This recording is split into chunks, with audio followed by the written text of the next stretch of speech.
Classification is when you take a topic and divide it into categories to perhaps try to help the reader understand it more clearly, to compare, to show preference, or possibly to help the reader make a decision.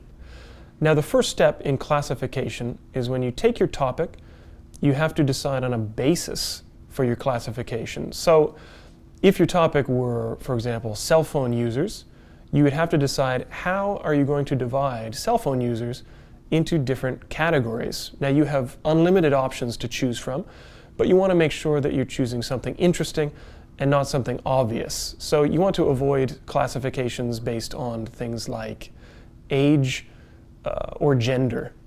Okay, so 3 bases for classification that I have come up with here are frequency of use, or how frequently they use their cell phones; dependence, how reliant or dependent they are on their cell phones; or purpose, meaning why they have their cell phone or how they use it.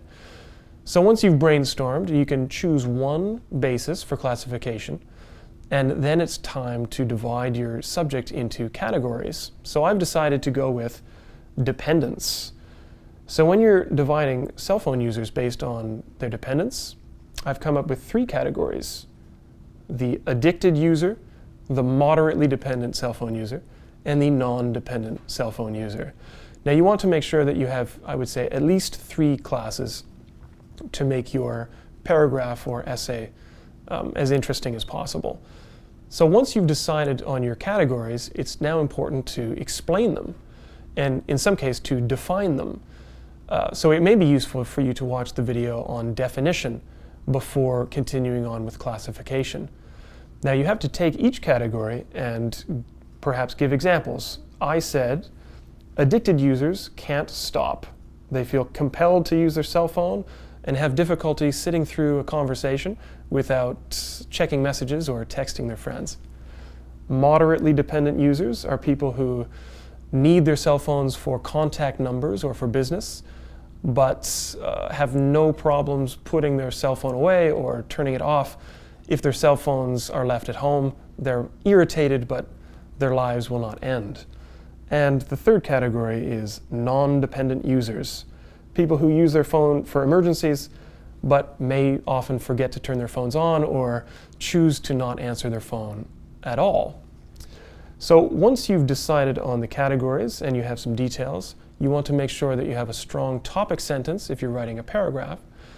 So my example topic sentence is, cell phone users can be divided into 3 categories based on their dependence.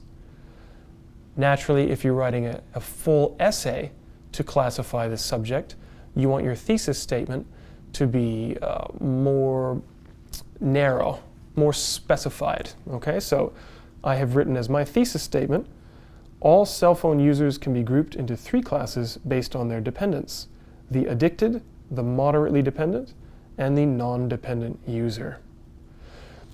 If you are writing an essay on classification, you can use the basic essay structure that we've gone over in the video on essay structure.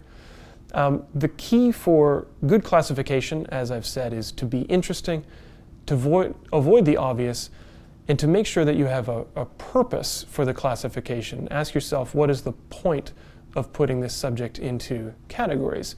So for some practice of classification, follow the link at the end of this video.